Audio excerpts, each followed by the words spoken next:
सही साहब, आपकी जानिब आते हैं। अभी बताइए कि आप चूँकि ज़ाहिर है दुनिया के मुख्तलिफ रंग आपने देखे, लेकिन जब ये जो रूहानी रंग जब आता है रमज़ान की सूरत में, एक रंग दुनिया का है, एक रंग जो है वो अल्लाह का है।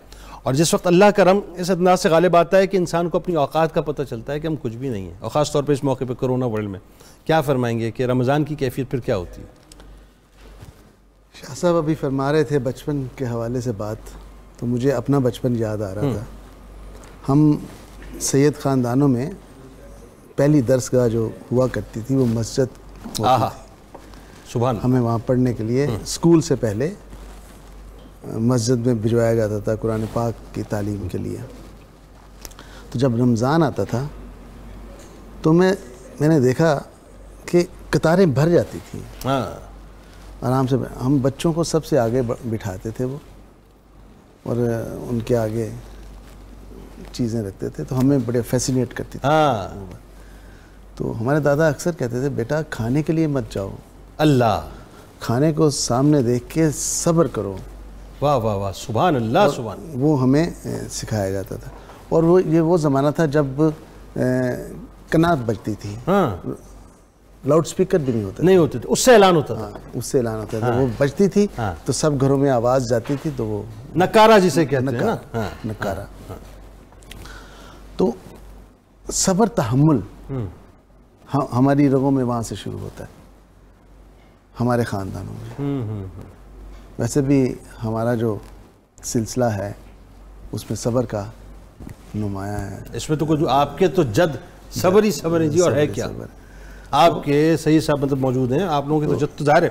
तो रूहानियत के हवाले से मैं ये कहना चाहूँगा कि कुदरती तौर पर एक घर में एक रौनक आ जाती है, एक रहमत आ जाती है। आज सुबह जब हम उठे तो बड़ा अच्छा लगा। कभी सुबह इतनी सुबह उठे नहीं, 7-8 बजे नाश्ता करते हैं, आज सहरी जो है इतनी सुबह उठ के कर रहे थे। सब लोग बैठे हुए थे, इकट्ठे बैठने का सहरी करने का मौका मिला, तो इतना अच्छा लगा, ऐसे लग रहा था जैसे रहमत आई हो हमारे घर में। अच्छा, एक बात, एक बड़ी अजीब सी बात मैं देख रहा हूँ, मुख्तलिफ लोग इसको डिस्कस कर रहे हैं और मुझे समझ नहीं आ रहा, पता नहीं क्यों इस बात को डिस्कस इस तरह से किया जा रहा है कि जी वो कोरोना आने के बाद जो है मुफ्ती साहब, वो रमज़ान की जो माज़अल्लाह जो एक रौनक है वो फीकी पड़ गई है। ये बिला वजह की बात नहीं हम कर रहे हैं कि ऐसी फीकी पड़ गई है। रूहानियत का ताल्लुक क्या सिर्फ एक ना नज़र आने वाले वायरस से? नहीं, मेरा ख्याल है ऐसी नहीं बात। ये जस्ट एक डिस्कशन छोड़ी है लोगों ने। SOPs हैं और घर में आप हैं, और फिर मैं तो ये समझता हूँ, मुझे तो बहुत अच्छा लगता है। अच्छा, मैं एक फ़र्क बताना चाह रहा था। जी बताइए। तो पिछले रमज़ान में मैं उसी मस्जिद में गया। आज मैं 69 ईयर्स का था, अभी मैं 70 का हूँ माशाल्लाह। तो मैंने जाके देखा, आप लगते नहीं है माज़रत के साथ माशाल्लाह, कि मस्जिद वही है, कतारें वही हैं, लेकिन भरी हुई नहीं है। भरी हुई है। कोई बच्चा मुझे वहाँ नजर नहीं आया।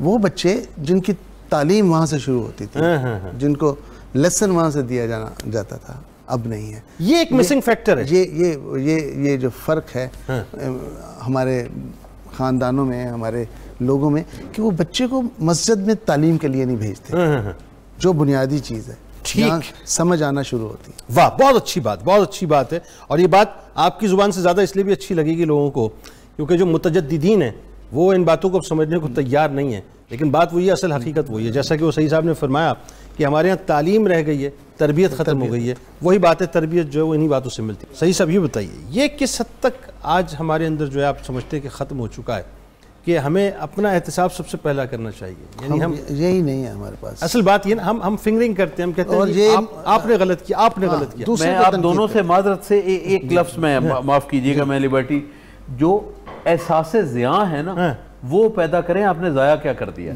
ज़ाया क्या कर दिया। वाह, क्या अच्छी बात है जी।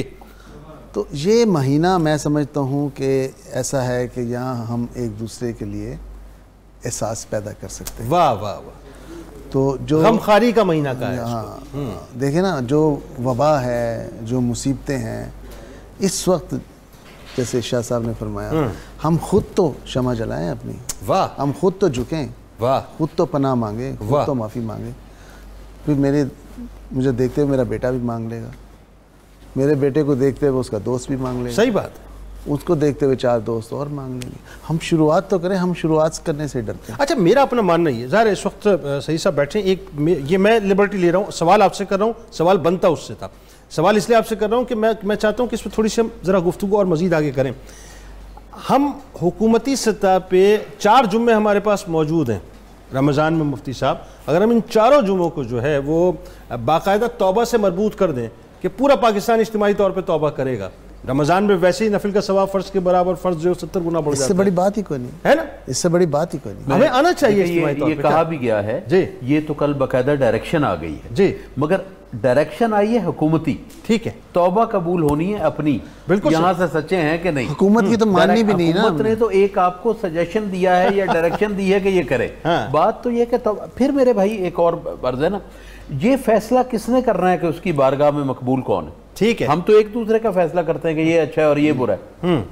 क्या पता जो बेचारा आपका प्रोग्राम देखने की भी इस्तात ना रखता हो, अभी भी जाके किसी की जूती में टांगा लगा रहा हो तो फिर जाके उसका लेकिन सही साहब, एक बात है, इसमें एक बात तो जरूर है ना कि पहाड़ की चोटी से बर्फ पिघलती है। ट्रेंड सेटर्स जो हैं, जिन लोगों को अल्लाह ताला ने ताकत कुव्वत दी, अब आप मनासिब पे बैठे ना, बात ये है, आपका कहा और है, मेरा कहा और है। जब हम एक बाकायदा मॉब बनाते हैं, एक बाकायदा ट्रेंडिंग करते हैं, लोगों को इस तरफ जो है कायल करने की कोशिश करते हैं कि जी हमें अपना सेल्फ एनालिसिस करना चाहिए, आइए मिलके अल्लाह को राजी करते हैं। कोई उस्ताद है, कोई परेशानी है। मैं आपसे एक अर्ज करूं, बात यह है कि वो अगर आपने अपने आप को करेक्ट करना है और लोगों के लिए कोशिश करनी है कि लोग आपकी बात सुने, तो एक तो अपनी पारसाई का तज़किरा छोड़ दो, बिल्कुल ठीक है। दूसरा, अपने आप को बरतर और आला समझना छोड़ दे, दिल से, बिल्कुल ज़बान से नहीं, सही, दिल से। तीसरी बात ये कि दूसरे की भी बात सुनने का हौसला पैदा, बिल्कुल सही, बहुत अच्छी बात, इसमें कोई दूसरी राय हो नहीं सकती। सही साहब, ये बताइए थोड़ा सा हमें ये भी ज़रा बताएं कि आपकी चूँकि फैकल्टी है और उस फैकल्टी में उस ख़ास तौर पे जो फिल्म इंडस्ट्री के अंदर किस तरह से रमज़ान का एहतमाम होता है, रोज़ों का, इफ्तार का ख़ास तौर पे। अब तो मेरा ख्याल है ज़ाहिर एसओपीज़ के मामला की वजह से बहुत सी चीज़ें तब्दील हो गई। कुछ अर्से तो फिल्म इंडस्ट्री का जो रौनकें हैं वो तो ख़त्म हो गई, लेकिन मैं जो बात कर रहा हूँ 80s की या 90s की, उस ज़माने में बड़ा एहतमाम होता था। अच्छा, यानी 2 शिफ्टें होती हैं हमारे फिल्म मेकिंग में, एक अच्छा, सुबह 10 बजे से लेके शाम 6 बजे तक और एक 7 बजे से लेके 3 बजे तक। ठीक।